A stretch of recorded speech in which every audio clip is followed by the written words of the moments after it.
What does your health, your wellness, your vitality say about the stewardship you keep of your body? Does your lifestyle truly glorify God most days? That's what we want to talk about today. Hi, Robyn and Danna here with Lean Healthy Ageless and the authors of the Eat, Live, Thrive diet. If you're a woman 45 plus looking to experience your best health, your best vitality, and your best body, you have come to the right place. Well, please don't get us wrong. We have not arrived. We are not perfect, and we know, even as health and weight loss coaches, that Robyn and I don't lead perfect lifestyles, and every single day we don't necessarily completely glorify God with our lifestyle, but we are a work in progress like you are, and we've learned a lot of things. And of course, the best place to go is first to Scripture. Let's look at what Romans 12:1 says. Therefore, I urge you, brothers and sisters, in view of God's mercy, to offer your bodies as a living sacrifice, holy and pleasing to God. This is your true and proper worship. It's really interesting to me that how we care for our bodies, how we present them as these living sacrifices, is actually a form of worship to God. And you think about, well, what does that look like? What are his expectations?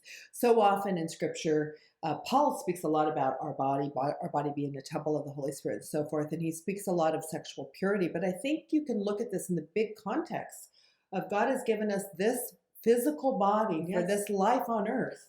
It's our only vehicle for life. And it doesn't necessarily come with a warranty for maintenance and all that. We have to do the maintenance. Exactly. Like the new car things, they come with maintenance. Well, we have to 30 years, 30,000 miles. I'm at 68 and almost 69 years, and I don't know how many miles. But this is the interesting part is I think worship is telling God through our lifestyle, I value this gift you've given me.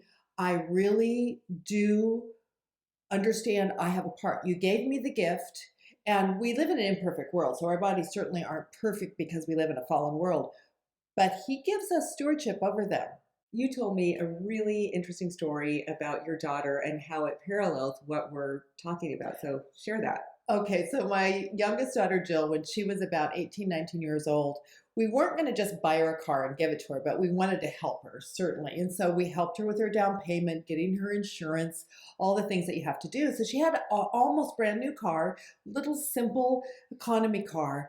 And within the first month, she actually was at some little convenience store and bumped into a little pole and got a little ding in the bumper. Not a big deal, but we said to her, okay, it's cosmetic. If you want it fixed, you're going to have to pay for it. Well, it wasn't a big deal, so she left it. Well, it was like maybe 2 or 3 months later, she was again parking or something. I never knew the whole story, but she had a scratch on another door, and I thought, gosh, Jill, you're going to be more careful. So now this somewhat perfect car is not quite so perfect, but it's still running great. I find out about 6 months later, she calls me and she's stuck on the freeway because she's driven over some kind of a board in the road and it pops up and demolishes her transmission. Now we're looking at like $1,500. Well, in this case, the question is, am I going to help her or not help her because she can't even drive it? So we put her on a little payment plan. We help her out. And fast forward now, she's maybe had the car a year and a half. And she's always parked in the driveway, the closest possible to the door, front door. For 2 or 3 days, I noticed she's parked across the street and up just a little bit by our neighbors. And I'm thinking, I am not that stupid. So one morning while she's still in bed, I go across the street, I go to the other side of her car. There's this huge dent in it. Now, this is where the correlation comes. Because do you think that my first thought was, oh, honey, my husband, we should get Jill a brand new car because her car is falling apart. It's got a huge dent, all these things. No, that was the last thing on my mind. And it made me think, what does God do? What does God think when we're taking such poor care of our vehicles for life, our bodies? Does he want to give us a new one? When he says, I gave you this gift, it's your job to care for it. And not only that, what we're using our body for in this life has to last the lifetime. Yes. And if it's the temple of the Holy Spirit, do you think the Holy Spirit wants to Be an old broken down jalopy. No, that's not how he sees Right. us. He sees us as beautiful, as highly functioning, and so we need to do our part to maintain what he's given us. Right. And this is not about beauty, ladies. No, This is no. not about being the perfect size, that the world is telling you. It's about having a healthy, reasonably lean body that allows you to live out your purpose. That's the next thing I was going to say, is that to do some of the assignments that God has given you in your purpose for life and throughout this lifetime, and we get different assignments. I mean, we want to be in that body that he created for us and take care of it so that it can function at the highest level. So just like with my daughter Jill, when we don't care for our physical bodies, there's consequences. And some of them are cosmetic, a few extra pounds, whatever. Some of them are very serious health issues. And I do believe that God wants us to have healthy, vital bodies, but he is not going to bless an unhealthy lifestyle necessarily. We can't tell you how God's going to work in your life specifically, but we do know he calls us to be good stewards of everything he's given us. And so as we said earlier, Robyn and I aren't here to pretend that we do everything perfectly. I was bulimic for many years as a young woman. There are times where we cave into a sugar craving or whatever, and we pay the consequence the next day. But it is sad when day after day, week after week, month after month, and year after year, we are feeding our bodies so unhealthfully that there's long-term health consequences that really, really diminish our ability to live out our purpose. And as Danna was saying, she doesn't believe that God's going to bless an unhealthy lifestyle, but it also has to do with the heart. Mm-hmm. And the physical heart, of course, but I'm talking about your heart and what your desire is, because sometimes maybe you haven't been stewarding your body very well, but you realize I want to make a difference. When you have that desire, that desire to make the change, then whether you could have been working your whole life and somewhat letting your body go, but when you have that desire for change and you want to steward, God's going to step in and start blessing those changes and your desire.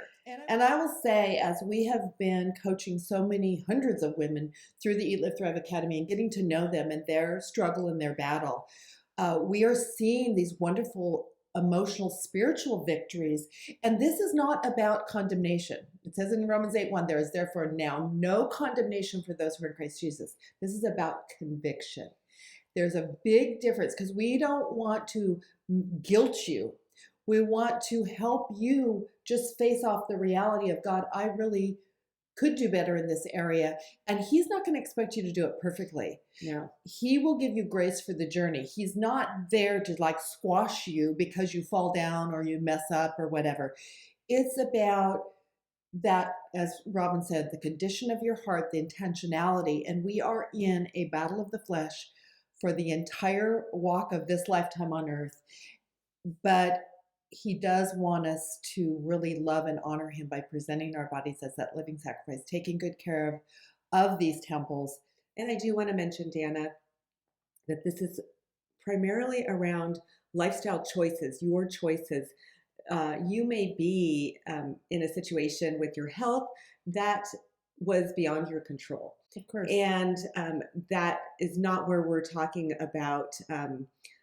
Let's say you have a physical condition that is beyond your control and your body is still the temple of the Holy Spirit, and that is not reflecting anything on your stewardship. We're talking about choices that you're making, not something that maybe has happened to you, not something that you were born with, that kind of thing. I just want to clarify that because I would never want somebody to believe, well, I can't do this particular exercise. I can't exercise regularly because I have this condition, and it's not from a lifestyle choice. I want to close with a saying by Oswald Chambers that if you followed us at all, you've probably heard me say, but I think it's worth saying.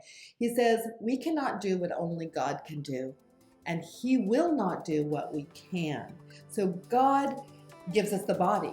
God makes some, he makes all the big decisions on how we're healed and all that, but he will not do what he has given us the power to do. Feed ourselves well, get up and get moving. He doesn't do it for us because he's equipped us to do it for ourselves. If you want to know more about how we approach health and wellness and weight loss from a biblical standpoint, click the link provided to learn more about our Eat, Live, Thrive Academy.